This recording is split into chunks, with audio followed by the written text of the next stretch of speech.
Alors Guillaume, est-ce que tu peux un peu nous parler de toi quelle est ton histoire?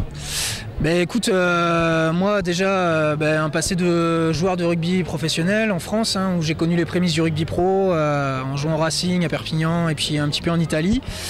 Carrière de joueur arrêtée sur une sale blessure au genou, donc très vite lancé dans l'entraînement à 28-29 ans.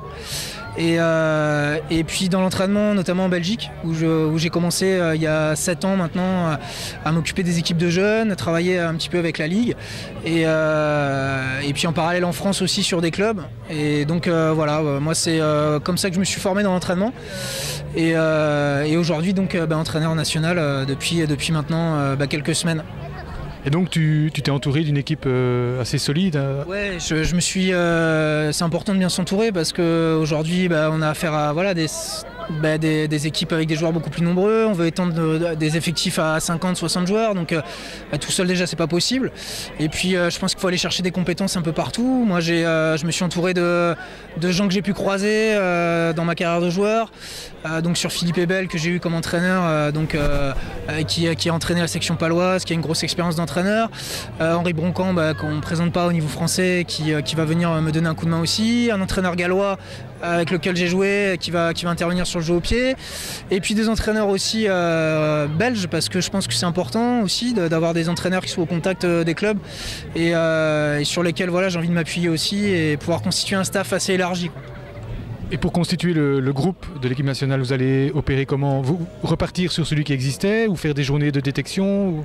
Des journées de détection, ça peut faire partie aujourd'hui déjà moi, de ma venue aussi. C'est pour ça que je suis là. C'est au-delà de l'événement sur le club de Soigny et de l'anniversaire du club, c'est aussi pour venir voir et surtout pour venir voir les potentiels qu'il y a aujourd'hui. C'est effectivement repartir sur ce qui s'est fait parce qu'il y a évidemment il y a toujours des joueurs de qualité qui souhaitent rester en équipe nationale, heureusement.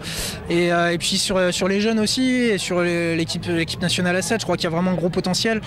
Il y a quand même une équipe championne d'Europe il y a quelques années chez les jeunes. Ça tourne bien, moins de 19 l'an dernier aussi, moins de 18 des beaux résultats.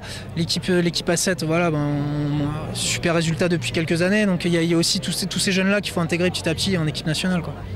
Et quel est le programme justement de prochaines semaines avant le premier match? Alors, le programme, donc on a une réunion avec le staff déjà au mois de fin septembre pour mettre un petit peu tout ça en place aussi au niveau du contenu, de ce qu'on veut faire et puis de la manière dont on va le mettre en place. Au niveau des joueurs, ça sera une semaine de préparation juste avant l'Ukraine. C'est un match qui arrive assez tôt dans la saison, il va falloir aussi s'adapter à ça, à ce calendrier. Donc une semaine de préparation. Je pense qu'avec le travail qui est fait au niveau du pôle performance, au niveau des équipes nationales, ce ne sera pas une découverte vraiment. Donc les mecs ont l'habitude de travailler entre eux. Donc moi je suis assez confiant sur la préparation même si on n'a qu'une semaine. Et derrière, à chaque match qu'on aura du tournoi, une semaine de préparation avant le match en fait.